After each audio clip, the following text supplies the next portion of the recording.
There's just so much evidence for not only the existence of God, but the existence of our Christian God, and in my case, my Catholic God, because I'm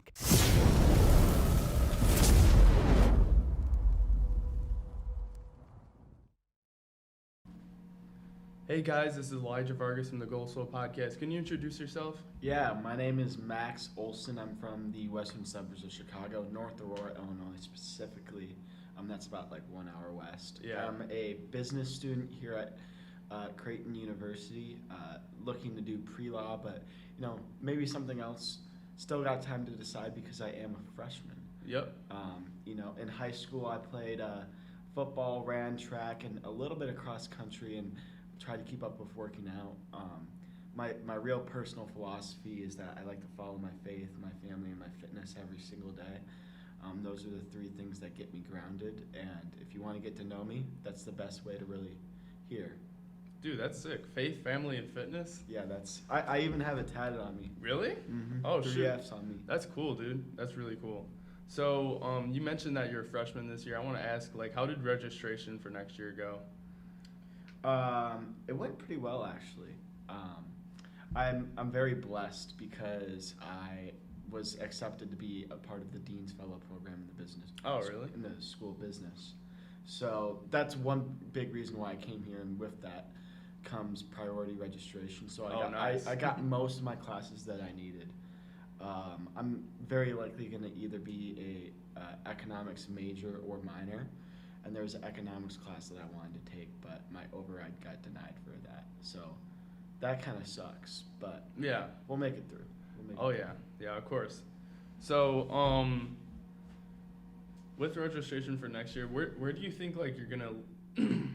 Where did you end up? Where are you gonna live next year? McGloin.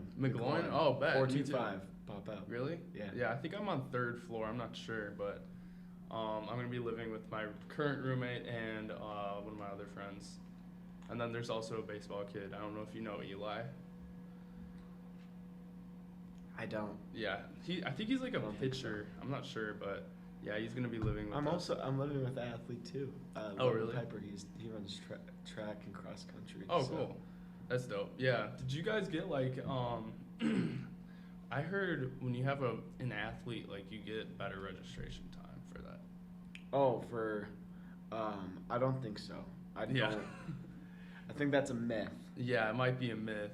I also heard a bunch of other stuff, if you have allergies or if you have this. Then well, yeah, there are some kids who they'll have their family doctor write them up. Oh, he does not do well with dust. I think he has to be in Davis. Yeah, no. Then that puts the school in a weird position because they know it's phony or whatever. Yeah. But they're like, we're not gonna not follow a doctor's note and not give this kid Davis. So that's so stupid. Yeah, I could imagine. I know. Well, my roommate for next year was trying to do that, and I thought it was kind of funny. He was telling me how he described every single illness he's ever had, basically. I know. I put my seasonal allergies on there. I have a slight egg and peanut allergy. I put that on there. Yeah. Whatever can give me the slightest exactly. odds to get in. Yeah. No, but yeah, it's pretty funny. So I want to get into your background. As many know, when I go through these podcasts, I like to talk about how the person grew up, and then eventually we'll understand why I'm getting them on, and then just to understand your background and everything. Yeah, right? For sure. So where did you grow up? I know you mentioned in Aurora, but is that where you grew up? Yeah, so I was born actually in Aurora, and then I've lived in the same house in North Aurora my whole life. Basically the same town, it's just kind of a different way to classify it. So love the city of Aurora, the second most populous town in the state of Illinois, second to Chicago. So dang. Not even Springfield? Love A-town. No, I mean Springfield, that's where the power in the state is concentrated with the capital being there, but apparently not many people want to live in the middle of Illinois. It's crazy. Yeah. I did notice that because my cousins live down in Springfield, and it's just cornfields in every direction. It kind of feels like here, honestly. It's just cornfields in every direction. I think they have a small populace of people. they have like 3 museums, a Golden Corral, and then you know, the state capitol. That's what they have down there. They got like the Lincoln Museum where you can learn about Lincoln because Lincoln was from there, and they just got like a bunch of like cool museums and stuff. I don't really remember much. I went there for my 8th grade. It was either 8th grade or 7th grade trip, and literally the whole day was like Lincoln themed. Like we saw like the log cabin that he lived in. We saw his museum with all like the wax figures and stuff, and it is cool. It's a cool day trip.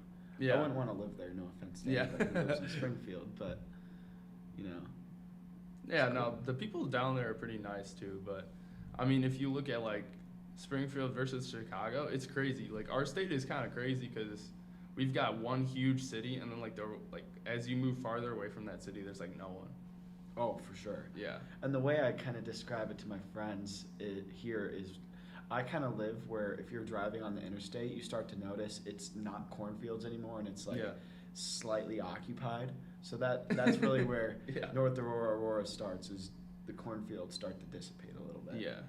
And there's this other thing. I was talking to my other friend. This is very like kind of random, but like in our state, have you been to Six Flags? Yeah. Yeah, of course. Like in our state, basically everyone in Illinois, we know the rides at Six Flags by name, and we're like Raging Bull. That's my favorite. Isn't that kind of like weird? I don't know. Like I feel like that's such a big attraction that everybody can pick out at least their favorite. I probably couldn't tell you every single one there. Yeah, me neither. I would say my favorite's the Batman, just because. Or no, not the Batman, the Superman. Sorry, I stand corrected. Like laying down? Yeah, just the laying down. I feel like that adds some extra thrill to it. Yeah. We went last year, and some of the guys in my grade, they got like stuck on the ride. Oh. And then I went again, and they still didn't fix it. So we got stuck again. And we're just sitting like Superman, just kind of like horizontal, and it's like freaky because you're like, is this thing gonna? That's a scary ride to get stuck on. Yeah, but it turns out all right. Yeah. So I was trying to explain that to like one of my friends that's like from here, and I was kind of like, yeah, so we could, because we were trying to discuss like what we could do next summer to hang out like as a group, and I'm like, oh, we could go to Six Flags, and then I mentioned like a few ride names, and he's like, huh?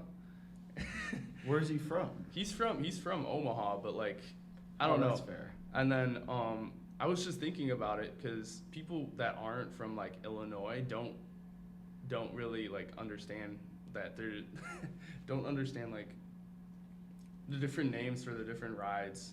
Like I guess people from the Chicagoland area do. Yeah, I mean it comes down to experience, right? Yeah, because we probably go there once every year, once every 2 years, right? I don't go that often, I will say. I've probably been 4 or 5 times throughout my life. Yeah, no, that's fair. Once when I was like really, really little, once in like 7th and 8th grade, probably twice freshman, sophomore year, and then last year I went right around this time too. And honestly, like it's a fun time every single time. The only person that hates it is my wallet. Just because it's so expensive, especially if you're trying to get food. That the food there is like the most brutal payment that you'll ever have to give, because you're like, I'm starving, but this is the best bang for my buck. Is a $30 3-piece chicken tender with soggy fries and a crappy lemonade. Like they give you like those cups too, like those plastic cups that you could get like free refills everywhere you go, but it's like an expensive ass cup. My like best friend, he gets that every single year and says he's gonna go back, and I swear to God he never goes back. And I'm like, dude, why are you buying that? Yeah, like just it's not worth it. Yeah, nah, it's pretty funny. I want to move on to like let's go back to like you growing up. Oh yeah. So growing up, like what were you interested in? Like what hobbies did you have? What activities did you like to do? That's a great question. I guess I'll start from when I was very little. So my mom always tells me one of my first words was happy. Yeah. which is just funny to say. And I was just kind of a busy bee around the house. So she always tried to keep me occupied. Some of the things that she did is like she got me like a toy vacuum so I could go around the house and vacuum, feel like I was being productive, feel like I was doing the same things as mom and dad. Yeah. I was really interested in the weather when I was like up until I was probably 5 or 6. So I had like this huge weather chart, and in the morning I'd get up, I'd look outside, and I'd say the weather for the day, and then I'd look at the forecast, and I'd say what it's supposed to be later. And there was even like one time we had this huge tornado the whole day, and I just sat on the couch and I watched the weather for I'm not kidding you, probably like 10 hours. Dang. And in that time frame, like my dog had eaten one of my dad's socks and had to go and get surgery. Oh no. So my parents, my grandparents are running around because my grandparents are in town, and like I'm just sitting there watching the Weather Channel, freaking out about the tornado. Yeah. Oh my gosh, but more than that, sorry to keep going. I think as I've gotten older, I've especially loved the game of football. That was kind of my drive to play sports for a while. I've always considered myself to be a gamer, so whether it be Minecraft, Skylanders, even when I was smaller, maybe move into Fortnite, Madden. Yeah. And now my biggest game is Rainbow Six Siege. Oh, Rainbow. Yeah. Those are probably my biggest interests. Yeah, that's dope. I like how you mentioned like the tornado, because yesterday there was like a tornado that was like so close to us. And the thing is, I used to be so afraid of them, and then yesterday we get the tornado warning, and I get my friends. I'm like, let's go run outside and just check it out. I was thinking about doing that because the sky looks so crazy. You know what I mean? It was so fun because it was just a torrential downpour, and it was so windy, and I have my rain jacket on. We put our bathing suits on, just wore Crocs with no socks because we're like, we're going to get drenched. So let's just go run around. Oh my gosh, it was so fun. That must have been fun, dude. It really was. I went for a bike ride yesterday night, like after the storm passed, and like everything was wet. It was probably like, okay, so I left at maybe 9 o'clock-ish, and I got back at around 12. Like I go on long bike rides, I try to like look around like the whole city, kind of like my Batman thing. Your Batman arc? Yeah, my Batman arc, but I don't know, there's something about going out at night, like on a small bike ride, just to see like Omaha, because everything's like lit up. They light up like the passenger bridge and like the. I love to run at night. Yeah, I've probably done that 2 or 3 times this week. Yeah. Run over to the pedestrian bridge and like, dude, it's cool. It's cool vibes. Yeah, for sure. Running at night, dude, like. I feel like it's so easy to get like a runner's high. You feel like you're moving so fast. Yeah, it's definitely a balance, because usually I'm like super tired, so usually it's balancing the line between trying to get that runner's high and trying not to be like I'm turning around and going to bed because I'm so tired. Yeah, nah, it's pretty good. I used to run like early mornings too, like at 4 or 5 o'clock back in high school, before school started, and it's basically like the same thing. It'd be like pitch black. I couldn't see anything. But like running at that time was so fun because everything was so dark. I for the longest time I've wanted to get into the really good habit of getting up in the morning, and it's just so hard, especially now that I'm at school, and it's like you and your roommate and your suite mates are like, you want to like obviously stay up till like midnight just screwing around or whatever. Yeah. And then to get up in the morning and go work out it's so before hard. your 8 a.m. Oh my God. It's like time is like just remade itself. Yeah. It does not feel the same as high school, because I used to be able to do it too. Yeah, high school, dude, I don't know how I did it in high school, because when did your high school start? Like, what time? So we started at about 8:25 was when A period started. And there was 2 periods before that some elective classes would have. During my junior year, I would get to school by 6:55 to lift with some football players and some of the baseball players. So those days were really fun because I felt really, really disciplined getting up that early and going and lifting with guys and just having that start to the day. and then I had like an hour between lifting and school. And then my senior year, I didn't really wake up early at all because I wasn't preparing for a football season next year. So I'd be there by 8:25, maybe 7:45 if I had a meeting that I had to be at. Yeah. Dude, no, I'd always, like, our school started at like 7:40, I think. That's if I remember correctly. But a lot of the seniors had like, what do you call it? Late arrival. Oh, okay. I chose early release instead of late arrival, so I got off early, but I still had to wake up early. What time did you get off? Like, so I arranged it so I had lunch 7th period and then early dismissal 8th period, so I could leave at like around 1 o'clock-ish. Oh my gosh. Yeah. So we didn't get out until 3:30 every day of the week, except on Tuesdays we got out at 2:30, and then most people had sports after school. Yeah. So I would probably, in high school especially, probably junior and senior year, I probably averaged 40 to 50 hours a week at physical school alone. Yeah. Let alone coming home and doing homework or whatever. So I revolved my life around school. Yeah, I did too, especially with wrestling, dude. Like, some of those tournaments can go like... Wrestling's crazy. Tournaments and like regular meets can go all night. Like, you won't get home until 8 p.m. and you've been there since like, 7? So it's such a long time. I remember, so during the beginning of the school year, there was one day that I would be at school for probably 14, 15 hours in a day. Yeah. Because we were a military school, so on Friday mornings we had formation. That started at 7:45. And since it was a Friday, we had a football game after school. So I would be there until, 9 p.m. for the football game. And then I was also vice president of student council. Yeah. And after the first football game every year, we would have our yearly kickoff party thing. And I would be there until 11 o'clock midnight because of that. No. So, there are some of those days where I just walked in and I know I love this place because of the amount of time I'm putting into it. Yeah. Yeah, no, I definitely feel that for sure. So, as we're talking about your high school years, what would you say is your favorite high school memory?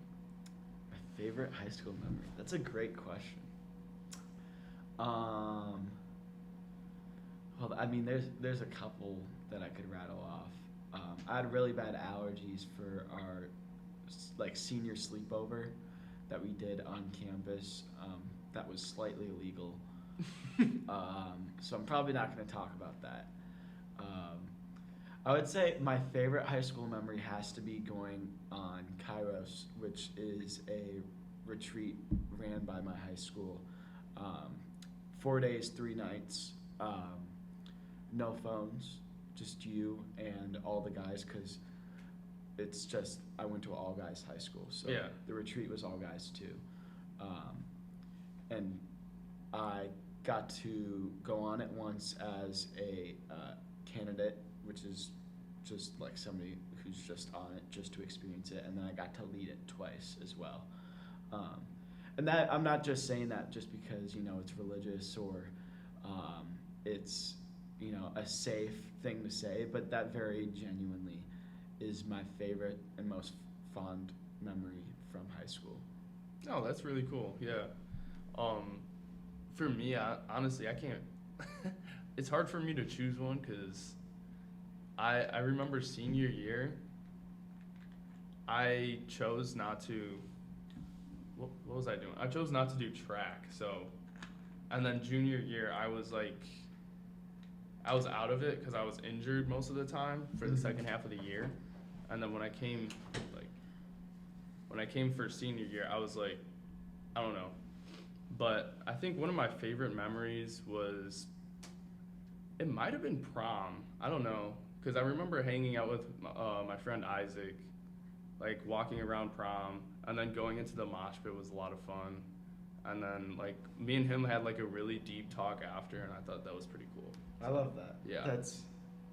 Yeah, that's beautiful. A lot of my like favorite memories are having like really deep talks with people, and I think that's that's kind of what See, led to this. That's crazy because the reason I kind of give you that Kairos answer is because the purpose of that retreat is to hear talks from, constituents and teachers, and then kind of pray, meditate over that, and then also have like very meaningful discussions, either one-on-one or in small groups, Yeah. about the topics that we talk about while on the retreat. And it's a secretive retreat, so I can't give like all the details of it. But I think I just walked away with such a changed perspective because there's a lot of raw emotion and vulnerability that's shared through a lot of those discussions, and you kind of just see the world in a new way, because going into it, you're just a high school junior or senior who's maybe a little bit oblivious to other people's suffering and other people's stories. But when you walk away, you have that appreciation if you didn't already, and if you did, it's grown to a sense that is just hard to replicate with words. Yeah, no, that's facts. That's facts. I definitely like whenever I got the opportunity to have like a really deep conversation with somebody, like it always meant a whole lot to me. You know what I mean? And I think that's the beautiful thing about this podcast. Yeah, no matter how many viewers you get, how much time you put into it, you're always going to walk away with the wealth of knowledge in these conversations. And I was thinking about this yesterday because, I was kind of doing some preparation. I was listening to that Father Crawl podcast, no, that episode was so good. I'm like, man, like he's going to, and if you keep this up throughout your college experience, you're just going to walk away with just a wealth of knowledge that you're so appreciative for, and just connections that you genuinely built with people because you've had these conversations. And, there's psychologists out there who say, the most important thing with your relationship or with your that goes into your happiness is your relationships. And I think, man, you're just building great relationships with this. And I think that's why you're such a happy guy is, you're having conversations like this and you're not afraid to dig in and get to know somebody for who they really are. Yeah, thanks, bro. I really appreciate that. I'm hoping to like get a ton of people on next year. I already have like some big plans, hopefully. Nice. Not to spoil too much, but I want to get more like people on staff on, hopefully. Yeah. Like maybe every 2 episodes I'll do like 2 of my friends and then 1 professor or something like that, and then work my way up to Father Annie, Absolutely. Because that would be a crazy episode. There's a teacher here in the theology department, Reverend Backer. Okay, let me write that down. I would highly recommend that. He's just, I have him for class, and I really only get to hear him talk about the contents of the course, but he has a lot of cool stories. He worked as a hospital chaplain, and with that come a lot of stories because there's a lot of people going through significant changes, especially spiritually. Yeah, I was gonna say there's got to be a lot of stories like that too. So I think he would be a great conversation if he's willing to come on. Yeah, of course. I was talking to one of my friends like yesterday. He was giving me ideas about how to like monetize and stuff. He that was like a few months ago, but he was like surprised, or how do you say this? Like he saw that I hit my clip with Father Crawl like completely blew up, and he was like giving me my props and all that. And he recommended like some professor here, and I was like, wow, dude, that guy sounds really cool. So yeah, I'm definitely want to get more professors on because there's a lot of like really cool ones that have a lot of experience that I could learn from. Absolutely. And I think my best advice to you would be have the conversations that you want to have. Yeah. Because if you're not interested in it, then it's not going to seem worth it to the sure. listeners. But if you come in with this enthusiasm like you always do, and if you're talking about the stuff that you enjoy, then it's going to be much more exciting to listen to. Yeah. But I think no matter what conversation that you're coming into, you're going to have that enthusiasm. So yeah, hopefully. That's what I like, bro. The enthusiasm and like the excitement, So let's get back to talking about you and okay, let's do let's do this first. So moving out of high school, we kind of talked about like what your favorite experiences were, and with that trip that you took. So what made you choose Creighton eventually? Yeah, so there's a couple different reasons here. I would say first and foremost, it was a school that my mom really pushed me to go towards. She had listened to our admissions representative, Beth Sullivan Piskel, talk at Marmion, my high school. My love Marmion, my freshman year, and she, I guess, allegedly she told my dad, I think Max is gonna go there. So she had always kind of pushed Creighton, like, oh, just go visit. You should go visit. It seems so awesome. So come junior year, I'm kind of looking at colleges and stuff. I'm like, okay, fine, Mom, I'll go. Oh, no, this is probably spring of sophomore year, sorry. Yeah. My fault. No, I'm a liar. Spring of junior year, I'm a liar. Yeah. I need to get my thoughts straight. I came and visited, and I just really liked it. So, of course, I applied, and I did send in my essay, send in my ACT score, all that kind of stuff. And offer comes back. I'm accepted. They sent some money with scholarships and stuff like that, and I felt very, very appreciated by that. So I applied for some of the special programs. I came for Special Programs Day, and I really just fell in love with that day. Kind of walking around campus, seeing all the other prospective students, interviewing for scholarships and stuff like that. The campus really just felt alive, and it felt like everybody was happy to be here. Yeah, And nobody was really going through the motions. And I think that's really what set it apart is, there's just kind of this mentality that people have here, and I feel like they're here because they want to be here, and they know that it might not be Harvard, but it's our Harvard of the Midwest, and we make it as great as it is, and we're never going to take a day and not make it a good one just because we're in Nebraska. And then of course also money helps too. So yeah, it does.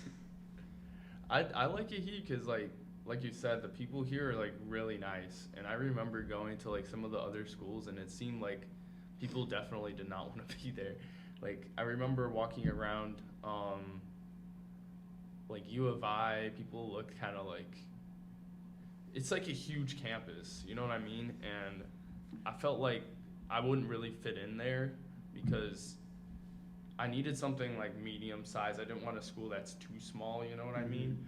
And here was like the perfect, everything's like walking distance. I don't need a car, but I could have one if I wanted one. I don't even need a bike, you know what I mean? Yeah. I just use rental bikes if like I really want to go for a bike ride. And the people are like super nice. Like even if you go into the city, I don't feel like in danger or anything, you know what I mean? Everybody's Midwest nice here, which is just it's awesome because that really impacts your outlook on how you see things. And I think one of my biggest complaints with my home state of Illinois is that everybody just hates their life. Like it's so gray and it's so boring because everybody's so crabby all the time. I'm like, even if you don't have the best situation going for you, why would you not at least try to approach the day with some sort of positive goodwill, happy attitude? Yeah. Because if you don't at least have that outlook, you're never going to have a good day. Even if it's a crappy day, attack it with a good mindset, and you might walk away saying, I at least can appreciate some things. Yeah, there's definitely some like real haters in Illinois, like For you know sure. what I mean? Oh my gosh. Yeah. Yeah. Don't get me started. Okay, so let me ask a few of these questions. You said your major was So right now I'm 3 and 3 for business and then law. So that would allow me to have a bachelor's in business administration and then get my JD all in 6 years. Also with a minor in economics, just because I have enough wiggle room with credits and stuff like that to achieve that. I'm pretty sure that's what I want to do. However, I've thought about possibly being a double major of economics and possibly like accounting or finance, something like that, maybe marketing. and then maybe do like a Kingfisher concentration in psychology, just because I'm horrible with science, don't get me wrong, but I think psychology and kind of like the philosophy of how our mind works is just so infinitely interesting to me, and I think that's some of the most valuable information that you could ever have in life, is to understand how, not only how other people think, but understand your own mind, so that when you're confronted with a challenging situation, you can kind of read yourself in before you start to create self-destructive habits for yourself. Yeah. No, I love psychology. I think psychology is one of like the most interesting sciences in my opinion, because what I like about psychology is like all the cool stuff, you know, like the disorders that you learn about, and like the different stuff like that. So, but I think you definitely do learn a lot about like mindset and stuff like that, and like how different people think and like frames of mind, and I think that's definitely what's going to help you. Absolutely, and I think the ultimate goal is to make yourself feel fulfilled, and we've been learning about that in my psychology class that I'm taking right now.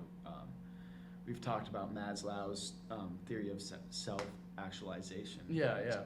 The idea behind it really essentially is, of all our other needs, we need all of our basic needs to be met before we reach our self-actualization need. And until we reach and complete and fulfill the need of self-actualization, aka being fulfilled, feeling that I have a purpose, feeling that everything that I do has a reason in this world, then we're never really truly going to be happy, and we're never really going to feel safe in a sense. So yeah, I think just the ability to recognize that is so important for life, because that's going to sway your decision making and sway how you think about the world. Because at the end of the day, it's not all about money and fame and power. It's about feeling like you have a purpose, and you're doing the things that you love with the people that you love. So yeah, of course. I want to ask about like the law thing. So you mentioned that you're also in the law school, right? Or no? So I wouldn't be until I graduate, in a sense, from the business school. Yeah, that makes sense. The weird thing about the 3-3 program is that fourth year, I'm technically not in the law school yet. I would technically be still in the business school, just taking classes in the law school. Yeah. So I first have to, take the LSAT and apply to law school and make sure that I get accepted before I can start taking those classes.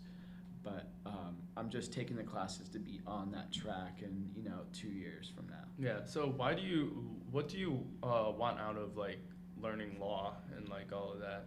Yeah. So foremost, I think it's one of those professions that you can always use wherever you're at. You don't necessarily have to be a lawyer, kind of like you see on Suits with Harvey, but Harvey and Mike.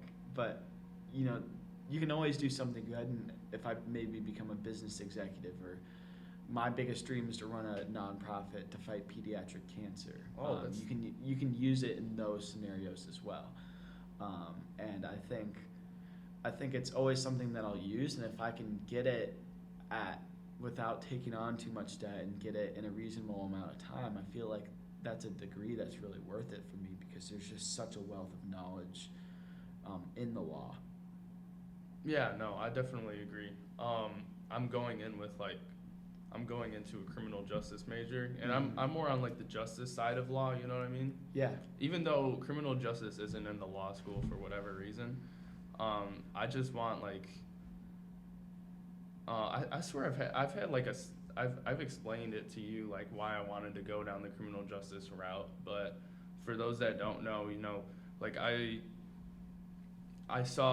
think it started with when I saw the movie The Sound of Freedom. I was like, it really like moved me, and it spoke to me, and I feel like I had like a spiritual like awakening, kind of, where I'm like, this is what I gotta do. I want to be someone that like takes down people like that, like the really bad people in the world, you know what I mean?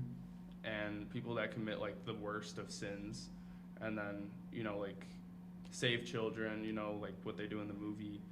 and just kind of do stuff like that. You know what I mean? Yeah, kind of coming back to like that idea of self-actualization. Yeah. Like that's one of the most direct ways I feel like you could achieve that, because you directly see the people that you're taking off the streets, or the children that you're saving, or the justice that you're getting for families who have had somebody killed or hurt in some sort of fashion. Yeah.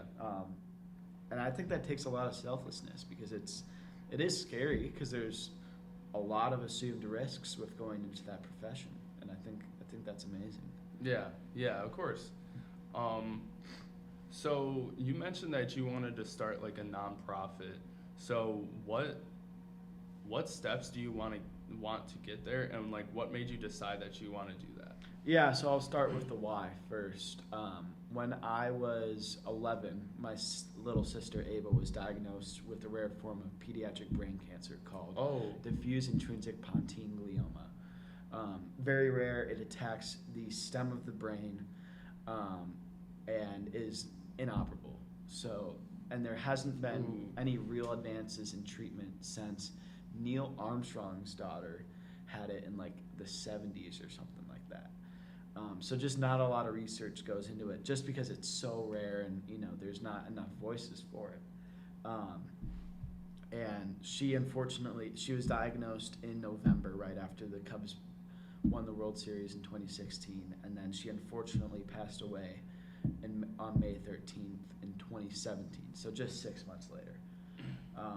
And she's a real big part of my purpose, and when people ask me like what I really want to do in life, I say I want to help people. First and foremost, I want to help people because I've seen the loss of my sister, and I've seen that grief, and I don't really see how I could walk away from this world saying I didn't leave it a better place in good conscience.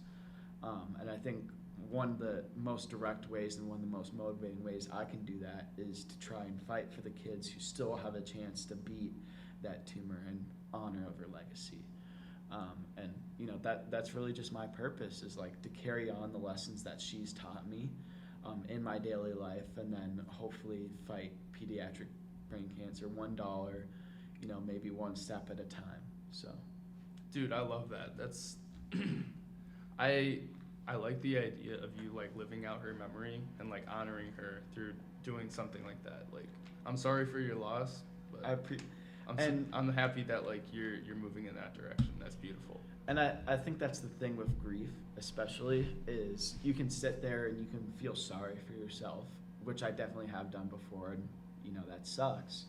But I think at the end of the day, you have to ask yourself the question, how can I learn from this? And if God's putting this in my path, how can I turn this really horrible thing into something that's at least a little bit good? Yeah. Yeah, and I know like a few people that like they've lost someone, and then because of that, like they've gone like down in faith, and they choose not to believe in God because they're like, oh, it's God's fault, and why would he let something like this happen to someone that's like innocent? And you know what I mean? But absolutely. And I think honestly sometimes it's hard to defend my view, just because I think it's really easy to ask the question, why would God allow something so horrible happen to somebody so innocent? But I think at the end of the day, you have to hope that God has pure intentions, because if he doesn't, what do we really have at all? If the person who put us here has bad intentions for us, then what good could ever come of this? So I think you have to assume that there's a happy ending, right? Yeah. No, and like I was gonna go on to say, not that you cut me off or anything. No, but, don't worry. Like I was gonna go on to say, like it's really it's cool to see that you still keep your faith and all of that, even through like such horrible things happening, And I had like where did I hear this? I don't know where I heard this, so I can't really give credit to anyone, but when the explanation that I heard, because they were trying to refute like what people say about how like God will let certain things happen even though like they're not the best, you know, like he'll let like children die or like someone get a disease, you know. And what this person like explained was it all started from like in the beginning, you know, when there was like Adam and Eve and he ate the fruit and that basically brought death, you know what I mean? Mm-hmm. So if that never happened, there wouldn't be like any of this. But and what people forget is because like lots of people like to explain, oh, everything's just because of God. Well, in this world, there's not just the God, there's also the devil, and the devil also brings like death and all of that. So that's the other explanation. And the thing is, it's so complex, and there's so Yeah. many complex theories, and it's just hard to pick and sort what you feel like what is really true and what we have some sort of evidence for, and what maybe theologians and philosophers agree with. And at the end of the day, I think you just have to follow your heart, and you have to do what you know is true in your good conscience. Yeah, for sure. I definitely agree.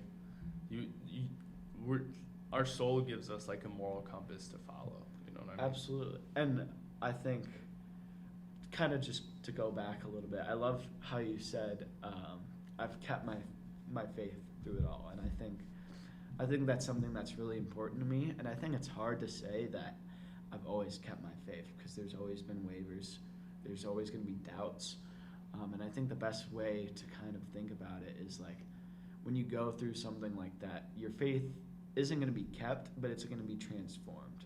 Yeah. And you can either transform it and change it for the better and allow it to grow, or you can allow it to kind of shrivel, just from all the pressure. And I think at the end of the day, that's really one of the truest tests somebody can experience, is keeping their faith and keeping their hope through some of the hardest times of their lives. Yeah. Yeah, that's really, really difficult. I know a lot of people that have just like given up, you know, and I've also seen a lot of people like come to faith. I want to shout him out because I was talking to him a few days ago, and it like really, like it meant a lot to me. So one of my friends, a few episodes, or I would say his episode came out in like October. His name is Jeet Patel. He just became like a Christian. Oh, really? And yeah, he was, I don't know what his beliefs were before, but because he was on my podcast, like we had a really deep conversation about religion and everything. And he just came to faith, and I thought it was like really, really cool. I don't want to give myself like full credit or anything, but because I know he did like a lot of research on his own. Like he started reading the Bible and everything, and I think it started as like he just wanted to like learn like what the faith is about, you know. And eventually, you know, he went to like his first service a few weeks ago, and he told me like it was awesome, and he thinks he's gonna keep going. So like shout out to him. I thought that was really, really cool. That's beautiful. Yeah. That's amazing to hear. So let's move a little bit out of religion. I think we might circle back to it later, just because I think we can get some pretty good like deep conversation about it. Of course. You know? But I want to kind of talk about the gym, just because I know like you go to the gym all the time. I see you lifting is like heavy weight. And honestly, the gym to me is something that's very, very close to my faith. As I started the podcast, I kind of talked about my faith, my family, and my fitness. Yeah. I think the gym is something that I almost treat as a religious experience, because it almost has very similar effects. And Father Carl was kind of talking about this on the last episode. Of how he goes through his spiritual exercises, and then he goes through his physical exercises. And how both kind of tear down, and then build the body back up. And I think that's, sorry, I didn't mean to cut you off. No, I think I love that comparison, because to me it's a very spiritual experience, going in and pumping loud music, getting tons of caffeine in me, and then lifting some heavy weight. I like he always talks about like there's like 3 parts of us, body, mind, and soul. And you have to work on each one. And with exercising, that's obviously like your body, and so like everyone in the gym, like we really really focus on our body and try to like get really strong and all of that. So I think it's really good. I wanted to get back into talking about the gym on this podcast because I don't think I've talked about it in a long time, and like that's the name of it. Yeah, like right. Absolutely. No, let's talk about it. Yeah, because I feel like we've been getting like very spiritually swole. We've been getting very like our minds have been getting very swole like on this podcast, but we haven't been like talking about the body. Yeah, talking about the body. So what initially got you to start going to the gym? Yeah, so the summer before 6th grade, I started to run every day, just around the block. I wanted to get better, more fit for football, just because love football, right? And with time, that's kind of grown. My dad started to teach me how to actually lift. I probably did my first bench press in like 7th grade, And then high school, I really started to lift every single day. More with the mindset of, getting ready for sports. But with time, it's really grown to just be a self-improvement piece, and it's gotten to be something that allows me to get away from my daily life and kind of go reflect on things, especially if I'm having a really bad day or if I'm pissed off or something. I just need to go lift some weight. Yeah.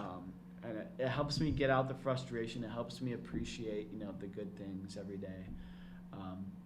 But also it allows me to, it's the one thing I can always control. Yeah. Bottom line, it's the one place I can always go and control my effort, control the outcome, without really any outside factors other than me being tired or maybe some dude next to me kind of being annoying. But at the end of the day, it comes down to control and being the one place I can control things.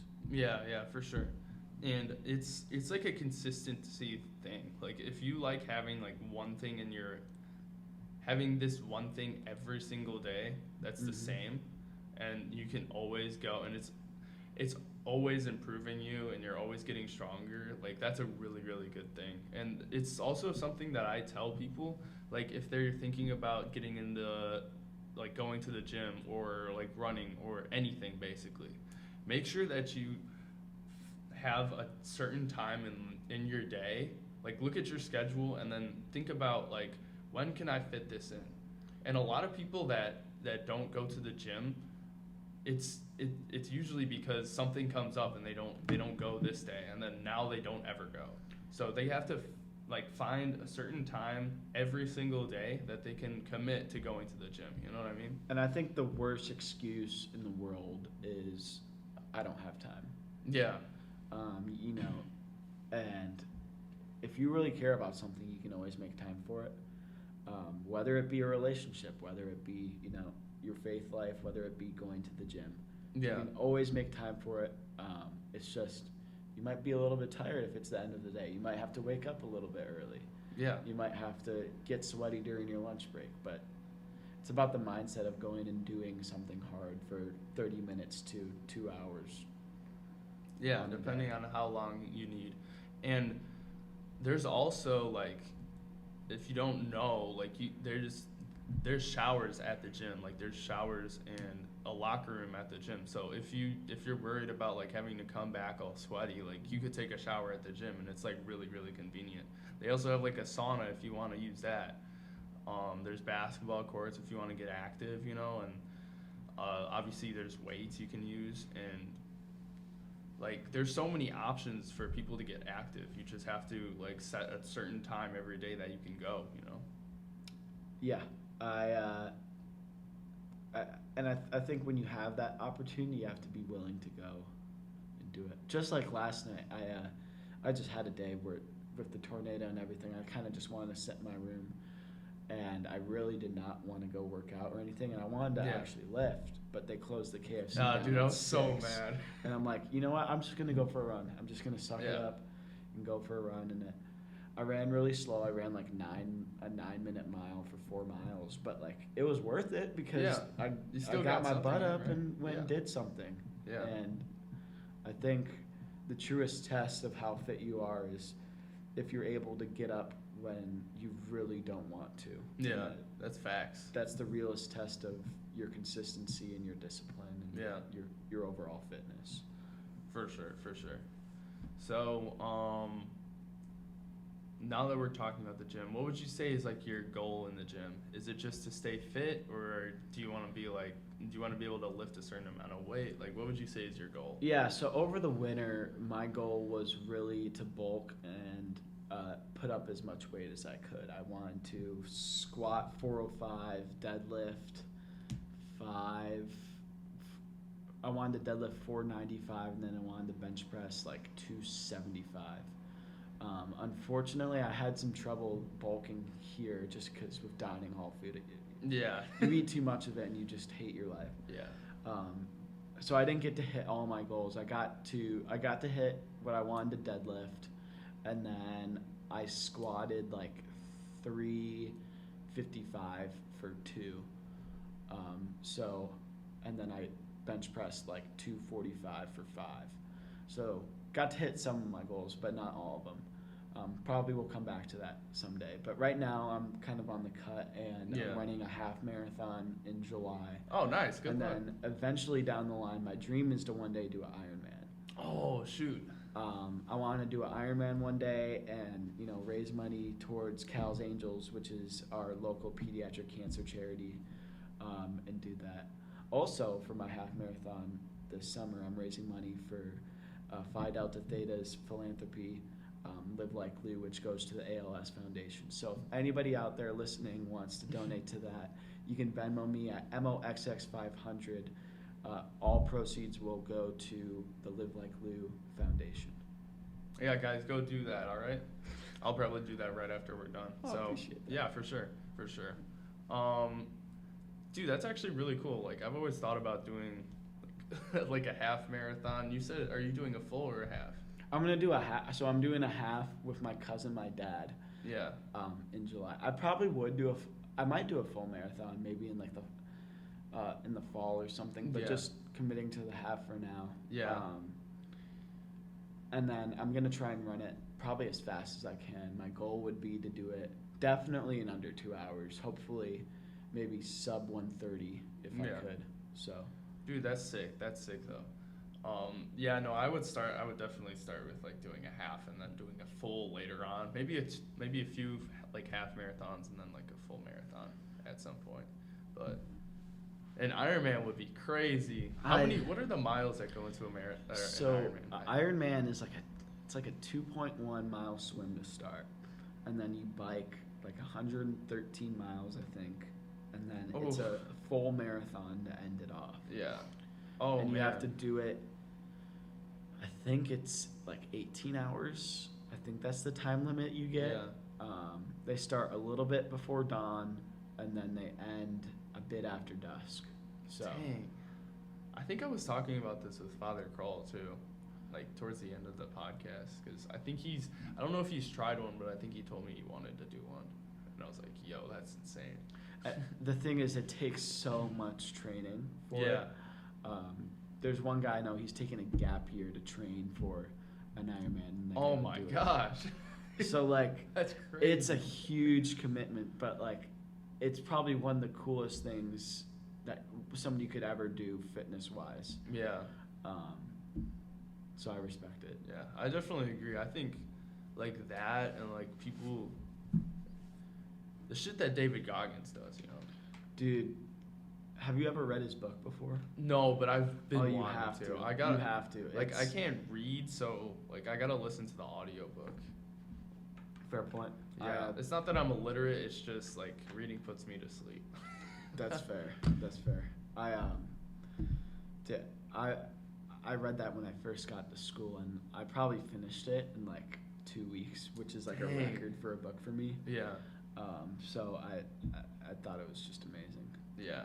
Is it like life changing? Because I heard that it's like crazy. I wouldn't say it's life changing, but it definitely gives you a lot of perspective Yeah. as to what the human mind can push through.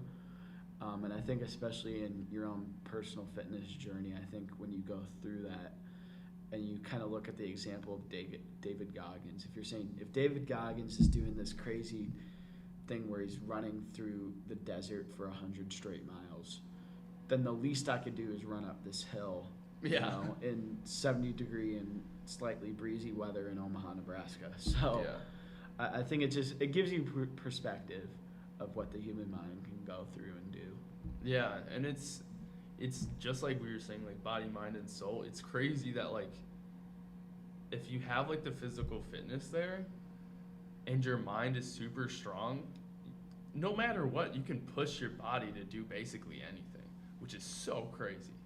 Yeah, and it's it's kind of a scary thought for a lot of people, and I think one of the biggest problems with our culture is that we allow ourselves to be comfortable too often. I think I agree. We need to push ourselves to be uncomfortable and maybe be less afraid of things.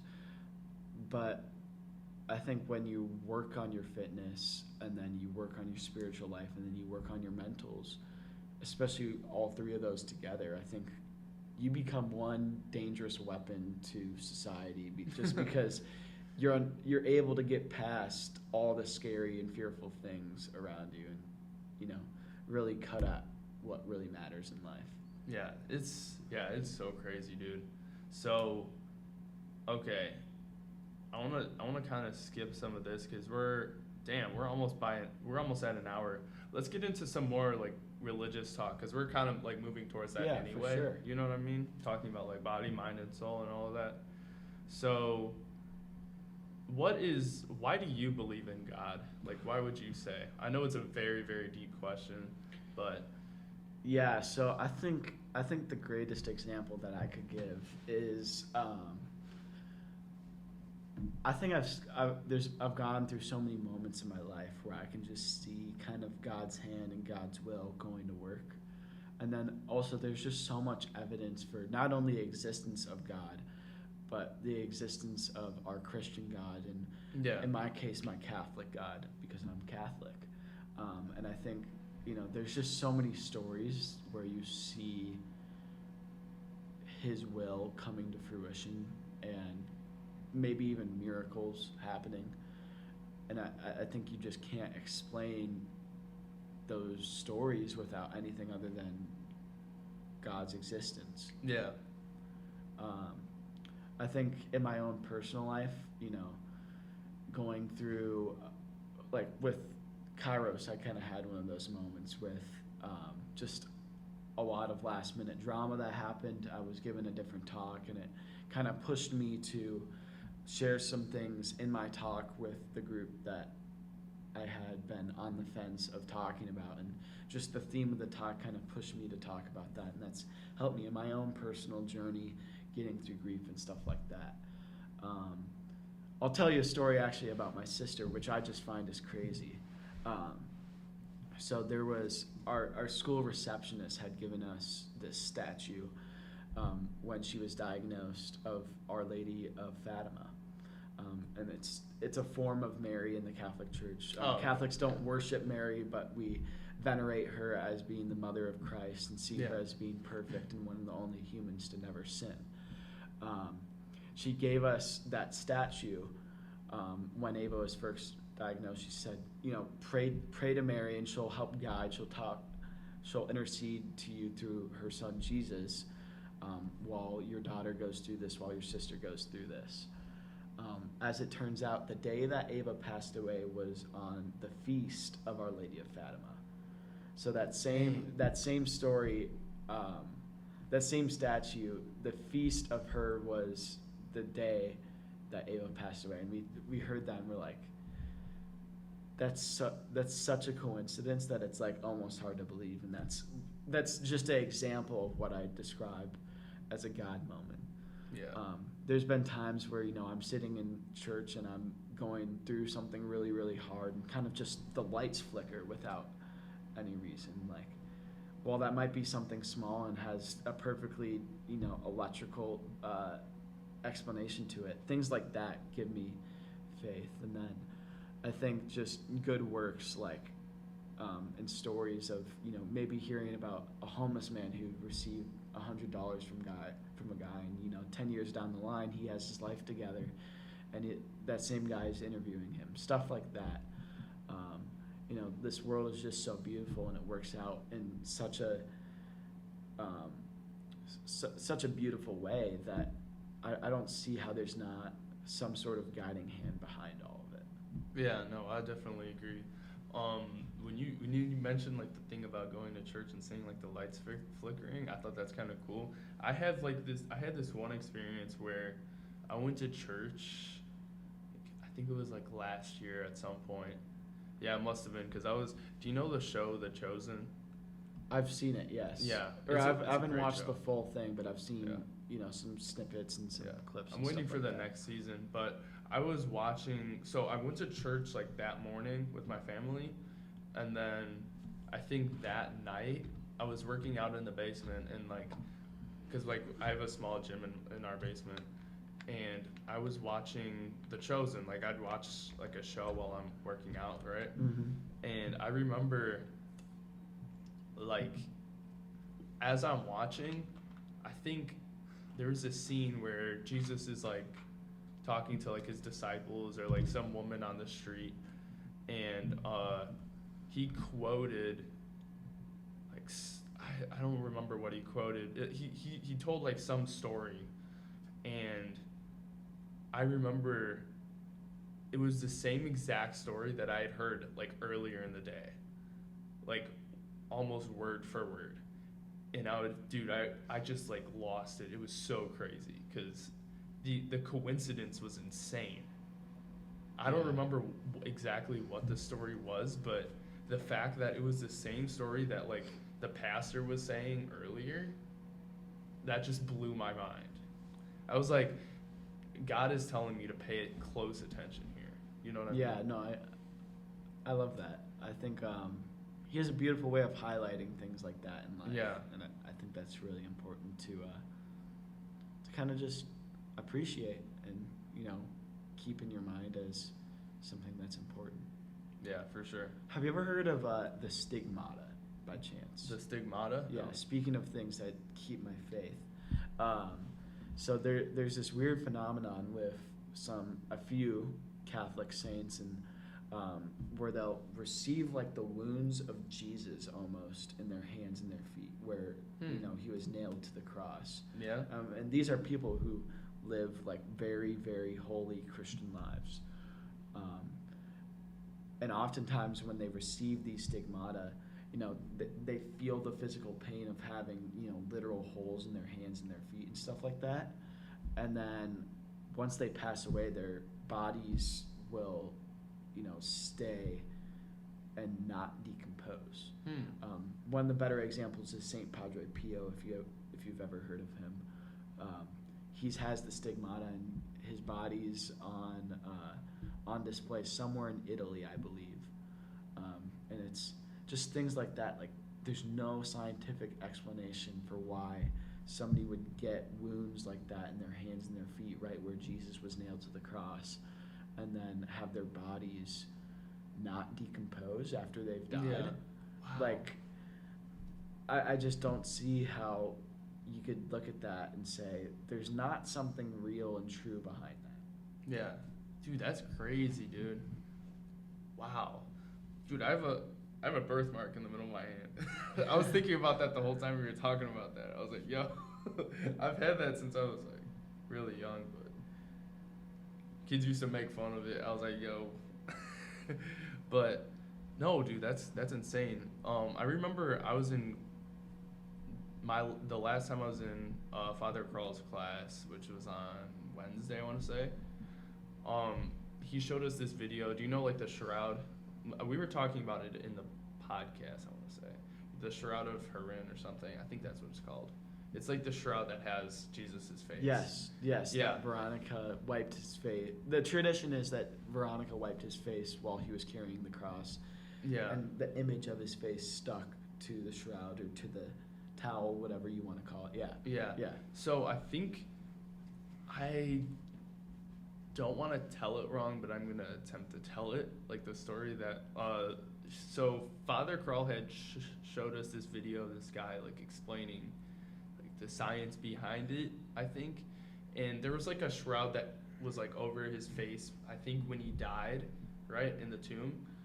And I guess what happened was, it's, like, scientifically, it's, like, almost impossible for, like, that imprint to appear there, because it was, like, almost like a photograph, you know what I mean? Because, like, the image, like, flew from his face onto the, like, the shroud, you know what I mean? And the guy was saying it would take, like, a ton of light in, like, a very small amount of time to create that like, display onto the thing. And he's saying, you know, like, with light comes heat, you know what I mean? Yeah. And so it would have had to be so quick that there wasn't, like, heat and it didn't just completely burst in flames. And he's explaining that it must have been something divine that had done that, and that's, like, when Jesus came back to life, you know what I mean? Yeah, stuff like that, just, that's what keeps the faith, you know? Yeah, for sure. It's, like, it's so crazy to imagine, like, a body that was dead lighting up, like, in seconds, like a split second, and it must have been, like, the brightest light ever. And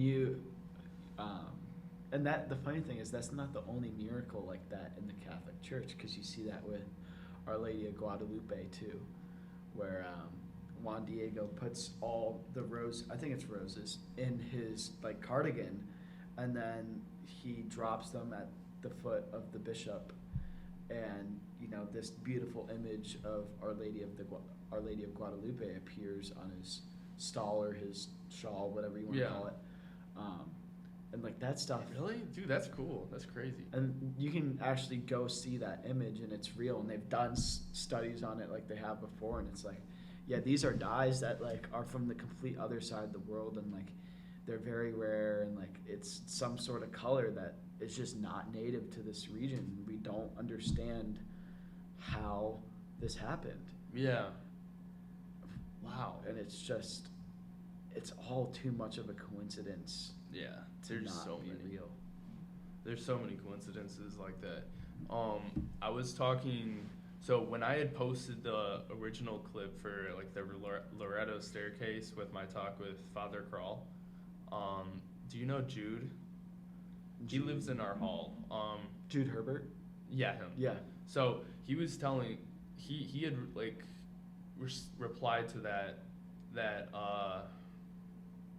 that clip in, like, a message to me, and he was telling me that he had been to, I think, number one, he saw the staircase and he had been on it, and number two, he saw something else somewhere else, and I think it's, like, this like, painting that someone made a long time ago. And I think the story was, like, he was I think he was, like, making a draw or, like, a painting of, like, Christ, right? And when he left, the painting, like, lit up, like, it had, like, it's kind of like it was, like, bioluminescent or something. I've heard this you know story. What I'm talking about? I don't know what you're referring to, but I've heard this story before. Yeah, and he doesn't know how, like, his painting was able to do that. Yeah, there's that story. I think that story is pretty crazy. I'm sorry that I can't remember, like, the details or anything, but no, don't. There's another one. There's another one that my mind always comes to, especially for why I'm a Catholic, and it's about the Mass, and a priest was saying the Mass one time, and he holds up the Eucharist as it's being consecrated, and the crowd saw, like, the host started, like, bleeding. Yeah. And the tradition of our faith is that the Eucharist, both the bread and the wine, is the actual body and blood of Jesus Christ. And the fact that the host started just, like, actually bleeding, and then they did tests on it, and, like, it appeared to be, like, the actual human blood and actual human flesh, and it just had the appearance of bread and wine. It's just so crazy to me. Yeah, and I guess so with the Shroud of Turin, they tested like the blood type, and I think it's like AB positive, and every single time that something like a miracle happens and where something starts bleeding, it's always AB positive. So I wonder if that was also AB positive. No, it probably was. I think you're completely right in that sense. It's the blood type is always consistent with these types of miracles, according to the researchers and the independent fact checkers that look at it. Yeah, that's so insane. It's so crazy. Like how does like Jesus's blood get there? That's so crazy to think about. Miracle, man. Yeah, it's a miracles. So okay, I want to get into this. I kind of talked about this a little bit with Father Crawl, but I want to see like your viewpoint and like what you see going on. Let me word this right. Actually, why do you think that there's like a large movement against Christianity and not so much like other religions?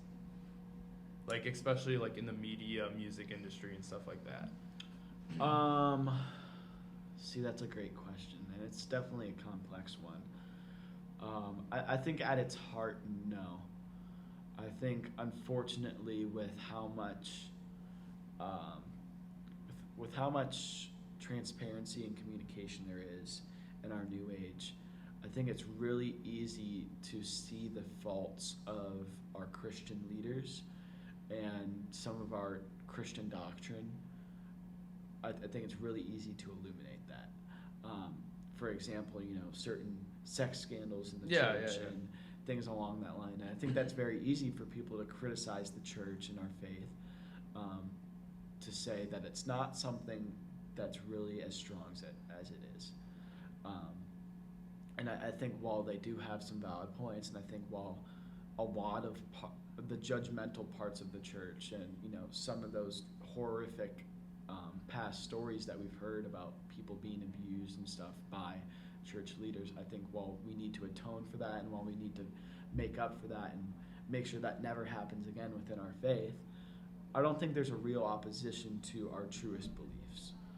And I think it's mostly just people trying to illuminate that, because when people see evil, they want to make sure that others see it too, so that they don't get hurt. Yeah. But honestly, I don't really have the knowledge to really say if there's a true movement against the faith itself. But I think, in my opinion, it's more so just people attacking our own faults, since Christians claim to be, spiritual and good beings. I think they're more so attacking the people who are supposed to be good rather than the people who are supposed to be doing all these horrific things. Yeah. I think, like, so the example, like, most people bring up would be, like, Lil Nas X and, like, his song where he's, like, dancing with the devil, And I see that as, like, a mockery, of, like, Jesus and, like, Christianity. And he has, like, other songs where he does similar things. And, like, there's, like, this whole clip on TikTok where he's making fun of the what do you call it? Dang it. Yeah, basically what you were talking about, like with the bread and the wine. He's like taking shots of it like it's alcohol, and he's taking multiple. He has like a whole tray of them, and he's just doing it, and he's got like long hair, and he's pretending to be Jesus, and it's like, I don't know, it's hard to watch. It's really hard to watch, and I see it as like it's very disrespectful. And I see that he's not the only one doing stuff like that. I see like multiple celebrities acting like, like Christianity is a joke, And I don't think that they actually think it's a joke. Yeah. I think that they know the true. They know what they're doing. The true principle that any PR is good PR. Yeah. Even if that's bad PR. They know that there's so many true and devout Christians out there that they're gonna piss off if they make that kind of video or they do that kind of thing. So, yeah, I think it's more of a marketing stunt than anything else, than their truest beliefs. It could be, but I see it as like it's more directed. Like they're not doing it to any other religion, is what I mean. But yeah, no, I definitely see what you mean about how like there's like a lot of sexual scandals. I know that's definitely happened before. I know I've seen like an episode of South Park where they were completely making fun of that whole thing, and I thought it was kind of funny. But And the other thing is really judgment too.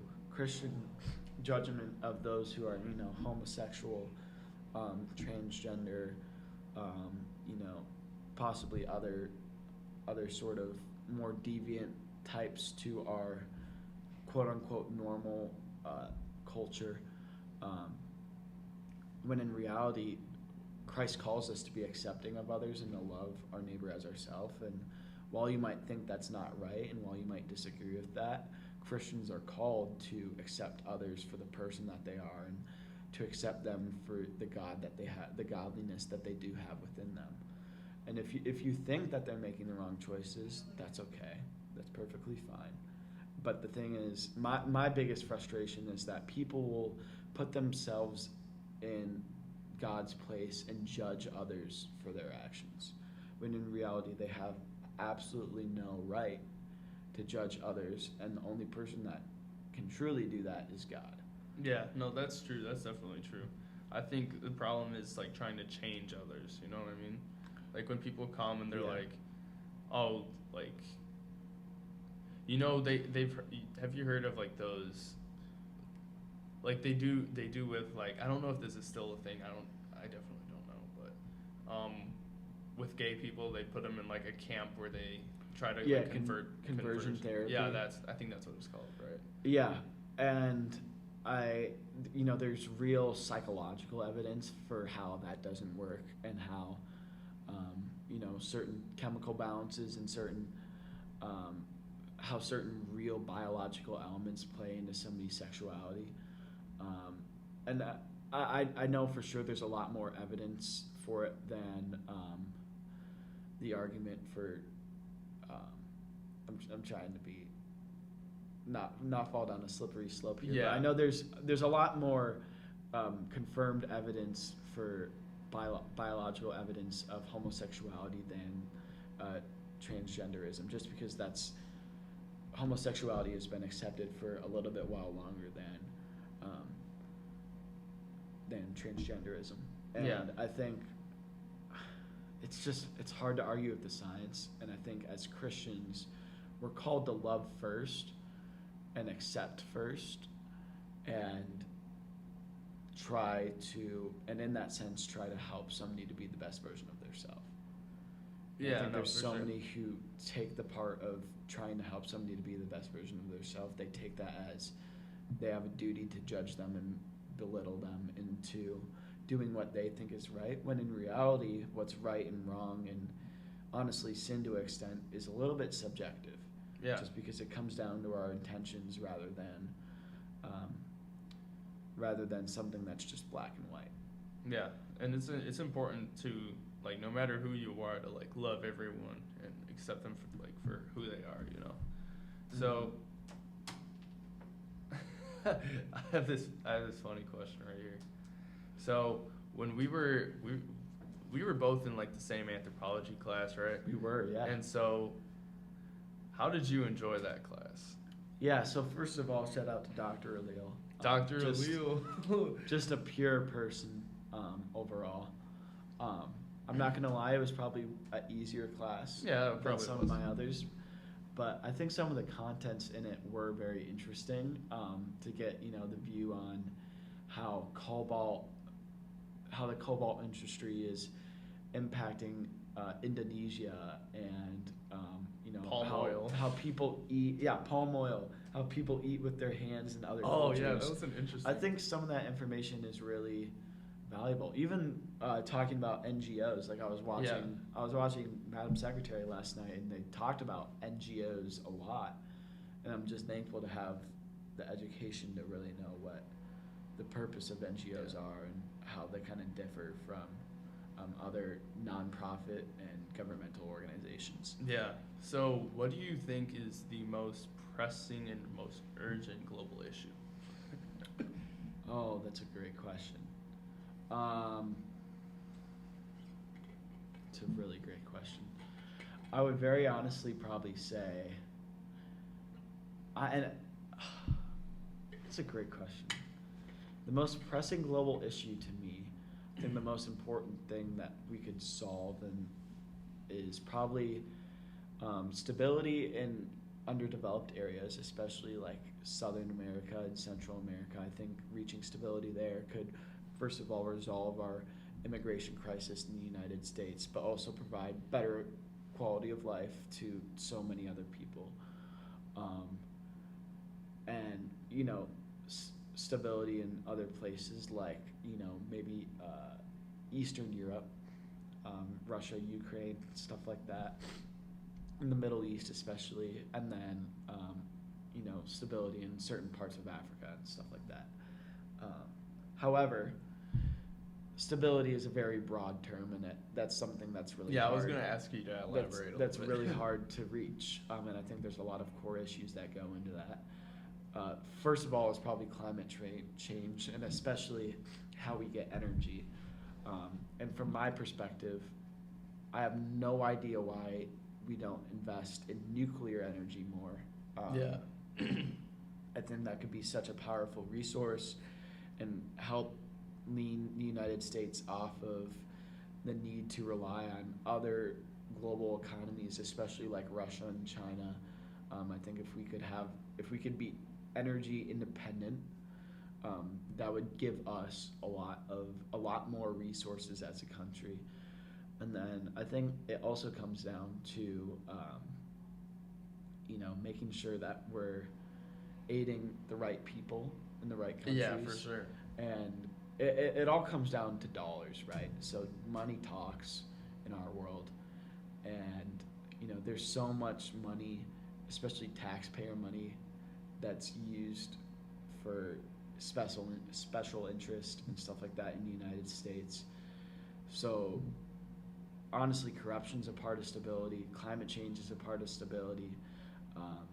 You know, humanitarian funding is a big part of funding stability. And then I'm going to add one more in there, which is really education. Education's very important. I think. Making sure that we're educating the right people, educating them properly, holistically, and that's a lot of these things are way easier to say, than do. But I think if you can educate people, if you can guarantee that our Earth is going to be here in 100 years, and then if you could also stop corruption, stop the people who are trying to take it all for themselves, and then make sure that the money that's being used for corruption is going to the right people to help the right people, then you're gonna find a lot of stability in places. Yeah, I think Dr. Lou would definitely agree. Absolutely. It's you know, it's all complex issues, and I'm just a freshman at Creighton. I'm just a freshman business student, just giving my opinion. So I'm not saying I'm right or anything, but you're definitely right. Like as a world, we need more stability everywhere, and especially with corruption, like there are a lot of corrupt countries, and I would be like naive to say that we aren't one, and I would say we definitely need to deal with that. I think we need to focus on like fix our issues and then like focus on doing the rest of the world too, because I think with our I don't know where I'm going with this, I would be honest. Like, we got to make sure that our tax money is going to, like, the right things and not going into, like, their pockets, you know what I mean? Yeah, and just make sure it's not getting used, right? Like, with education, there's so much money that goes to programs and stuff that just aren't having any real generative purpose for people. And then, you know, poorly educated individuals helps breed corruption too, because that's true. One, people are able to be taken advantage of, and then two, when people get an opportunity to have power, they abuse it because they don't have the education, have the perspective that they have the duty to take care of the people that they're charged with protecting and having power over. So it's all really complex, and it's it's gonna take time, man. Like, we're not gonna change the world in 1 year. We're not gonna change. The world's probably gonna have a lot of these same issues at the end of our lives. Yeah, no, I definitely agree. I think like I was talking to Eric about this. Like almost every single problem is systemic. So the example we brought up was like education. If you want to fix like education, you can't just pour money into it. You have to look at the entire system and see where the faults are, fix those things, and then or create an entirely new system. You know what I mean? Well, and the horrible thing is that people have used education as a way to seek political power. And that's really where a lot of the good change gets held up, is in school board meetings and by people who have the money and the powerful people in their ears talking, when majority of the people would benefit from just a more quality education. Yeah. No, I definitely agree. Like everyone, it's like what do they call it? Equality of opportunity. Everybody should be able to have like the same education. You know what I mean? And start from like the same kind of place. You know what I mean? Yeah. I'm gonna kind of add one more thing to this idea of bringing stability. Is I want to talk a little bit about fitness. I think. Yeah. 'Cause I think that can be a great foundation for somebody's education. If somebody has the discipline to exercise and, you know, take care of their body, then they're going to be much more willing to take care of their mind and approach their education with enthusiasm and be willing to learn. For sure. So I think that's a huge part too. And I think especially in the United States, if we can make gyms and education programs and healthy food much more accessible, people would overall be happier. People would overall have more enthusiasm to learn, and people would overall have better relationships with their families and their spouses and stuff like that.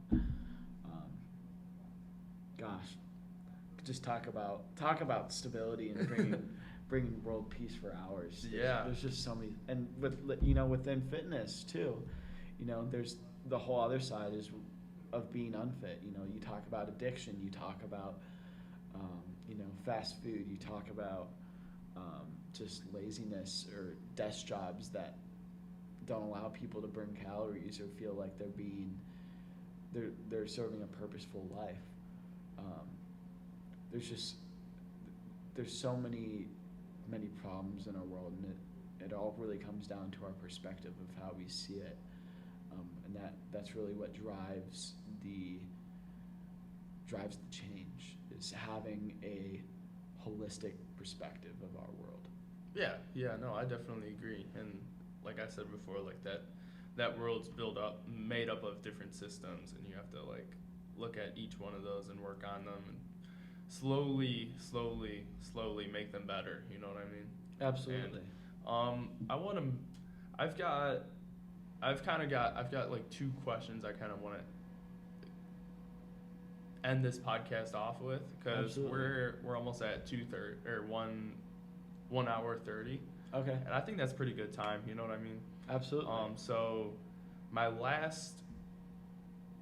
the last thing I kind of want to talk about, because I know. So Max has given me rides, one time, right? You gave me a ride back to Chicago from fall break, I want to say. I think so. Yeah. Because I wasn't able to drive you back. It was was it spring break? Thanksgiving break, yeah. Okay. So he gave me a ride back for Thanksgiving break, and I swear we listened to like the entire J. Cole album. Yeah, we probably did. Yeah. Sometimes I like to just throw on an album, some sort of rap album. It was really good. It was one of like his older ones, I want to say, and I know like a lot of people know this. I asked Eric about this, but what did you think about like the beef that's been going on with J. Cole and the Big Three? I don't know if he's even in there anymore. Sadly, what do you think about his apology? I think it's all nonsense. Honestly, I don't think they actually care. Yeah. Once again, I think, as I said earlier, there's no such thing as bad PR. Yeah. So I think they're just really just trying to take the media stage and kind of make fake beef. Maybe there is a little bit of something behind it, but it's definitely amplified by the idea that they can get clicks and views to make their pockets grow bigger, get their wallets to get bigger. So I just stick around for the music, honestly. Yeah, dude. I swear, like, when there's beef going on, the music scene's always crazy. Oh my gosh. Yeah. And, yeah, the music scene is a little bit wild right now. I was looking at Spotify's new releases, and I'm just looking at some of the album covers. I'm like, that's wild that's an album cover now. Yeah. Are you talking about Chris Brown's song? And like, oh, I'll have to, here, let me look at my Spotify real quick. Dude, because Chris Brown made a diss track to Quavo from Migos. You know Quavo. Yeah, of course. So, dude, their whole beef was insane. I feel like this year has had some crazy diss tracks. Whatever that is. Oh wow! Party Next what Door, the heck? Part Yo, 4. That's insane. Yeah, that album cover. Y'all can look that up. I'm not gonna put that on screen. Yeah, don't be putting that on TikTok, bro. Speaking of music, my dad's on Spotify right now listening to X's by Tate McRae. Really? Yeah, it's not what I would expect my dad to be listening to, but interesting. I have my like personal account, but I used to have like on my old account I used to have like so many playlists. It was insane. I had like a party one, and then I have like a workout one, and then I just had like this 18-hour long one. You know what I mean? I'm so proud of all my playlists. I got my Spotify organized. That's good. I'm that's so good. proud of it. Yeah, I've got like maybe one or two. I mainly use SoundCloud now because I don't pay for Spotify Premium, which I'm thinking about maybe doing next year because I think the student like discount is better, right? I don't know, honestly.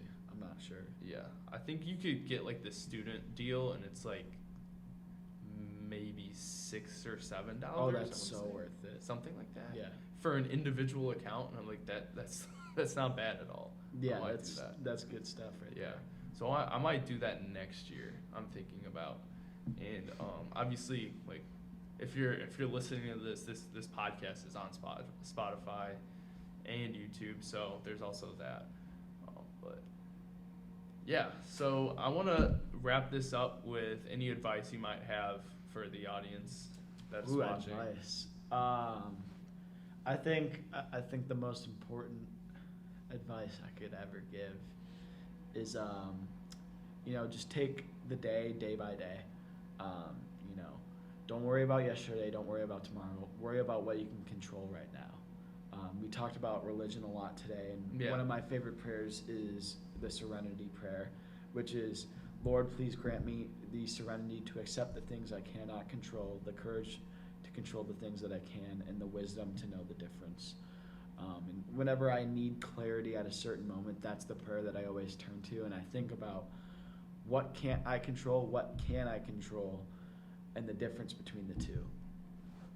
And I think that's the most important thing, because I found myself in a lot of positions where I feel like I have no control over a situation, and I just need to be able to feel like I can control something. And that kind of rolls into why I believe in my faith, family, and fitness, because those are three things that I always can control. I always can go pray, go to church, read a book, journal. I can always go to the gym, go for a run, stretch, do some yoga, or I can call my mom, I can call my dad, have a deep conversation with a friend just like Elijah right here. Those are the most important things in your life, and those are the things that are going to make you feel happy. What's secondary from there is your school, your work life, whatever other stresses may come about in your day. That's not really that important. Worry about right now and what you can control. But most importantly, go through controlling what you can with the people that you love and doing the things that you do love, because this life is way too short to do something that you don't love doing. And at the end of the day, just know that you're loved. For anybody out there struggling, for anybody out there not struggling, going through and having the best time of their life, just know that you're loved. And if you feel like there is nobody else out there that does, I can tell you I love you even if I don't know you, because you're one of God's children, so you're loved. Dude, that was deep, bro.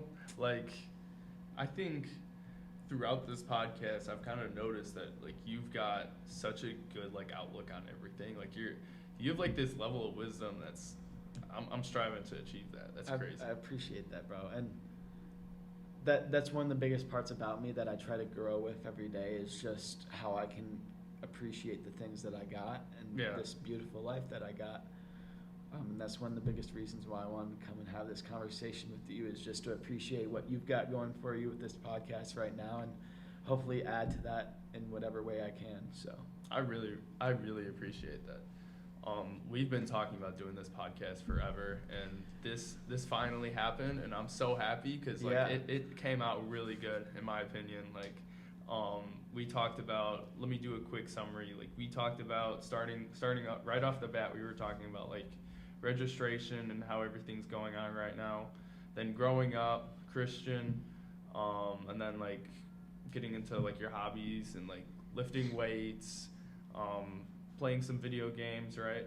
And then like why you chose Creighton, how your mom suggested it, and then like you basically love it here and like how the people are nice and you go for runs and all of that. We talked about like what you're studying, like law, business, and then like all of that, and then and then we were talking about like going to the gym and becoming like your body is swole, you know. Yeah. And then slowly we moved on to a more religious talk, which is always fun. I think I think those are like always a really deep conversation, and I always like learn a lot, you know. And then we talked a little bit about anthropology and global issues. I thought that was important to, you know, talk about with you, you know, coming from Dr. Alil's class. And then we finished up with J. Cole's apology, and then talked a little bit about the music industry, and then we wrapped it up with your advice for everyone. So I want to thank you for getting on. I think thank you for having me. A lot of people can learn from you and definitely be inspired by you and like how you carry yourself and the wisdom that you have. So I definitely want to thank you for getting on, bro. I appreciate you, bro. Thank you guys for listening to this episode of the Goal Swole Podcast. If you guys enjoyed this episode, make sure to drop a like. And if you plan on listening to any future episodes, make sure to subscribe and click that notification button.